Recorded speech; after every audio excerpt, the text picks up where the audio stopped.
ஒரு ஊரில் ஒரு குளம் இருந்தது. அந்த குளத்தில் நிறைய பறவைகள் வசித்து வந்தன. சில காலமாகவே மழைப்பொழிவு இல்லாத காரணத்தால் குளம் வற்றத் தொடங்கியது. அந்த சமயத்தில் 2 வாத்து நண்பர்கள், நிவேஷ், இந்த குளத்துல தண்ணீர் இல்ல, மீனும் இல்ல. நாம இப்படியே இருந்தா நாமும் இப்படியே செத்துடுவோம். அதனால வேற ஊர்ல தண்ணீர் நிறைய இருக்கிற குளமா பார்த்து போயிடலாமாடா? ஓகேடா ரமேஷா, நல்ல முடிவு. நாம போயிடலாம். இப்படி பேசிக்கிட்டு இருந்த வாத்துக்கள் பக்கத்தில் இருந்த ஒரு ஆமை இதையெல்லாம் கவனிச்சுக்கிட்டு இருந்தது.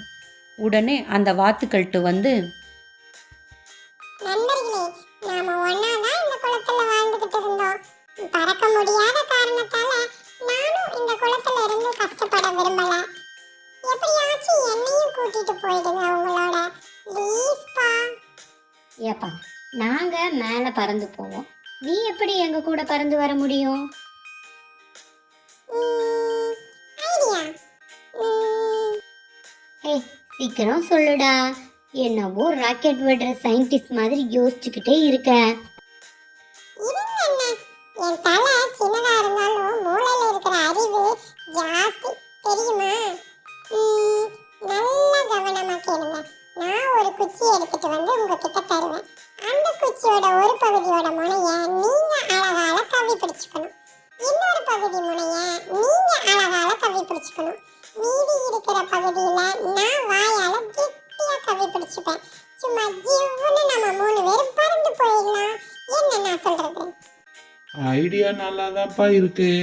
ஆனா இடையில நீ வாயை திறந்த அவ்வளவுதான், அதெல்ல பாலாளத்துல விழுந்துருவேன். அத நான் பாத்துக்கிறேன் வாத்தண்ணா. நீங்க கவனமா பறக்க பாருங்க. வாத்துக்களும் ஆமையை தூக்கி கொண்டு மேலே பறக்க ஆரம்பித்தன. ஆமைக்கு சந்தோஷம் தாங்க முடியவில்லை. குசியில் துள்ளி குதிக்க ஆரம்பித்தது. ஏய், ஆடாத ஆடாத. ஏய், ஆமையை கீழே விழுந்துருவ. அங்க பாருங்கடா, வாத்து கூட்டம் எதையோ தூக்கிக்கிட்டு போகுது பாருங்க. பாருங்க பாருங்க. ஹே ஹே. எதையோ இல்லடா, என்னை தாண்டா தூக்கிட்டு போகிறாங்க அப்படின்னு சொல்ல நினச்ச ஆமை வாயை திறக்க அவ்வளோதான், கீழே விழுந்து டமால்னு மண்டையடைஞ்சு இறந்து போச்சு. எங்கே பேசணுமோ அங்கே பேசணும், எங்கே பேசவே கூடாதோ அங்கே பேசவே கூடாது. ஓகே குட்டீஸ்?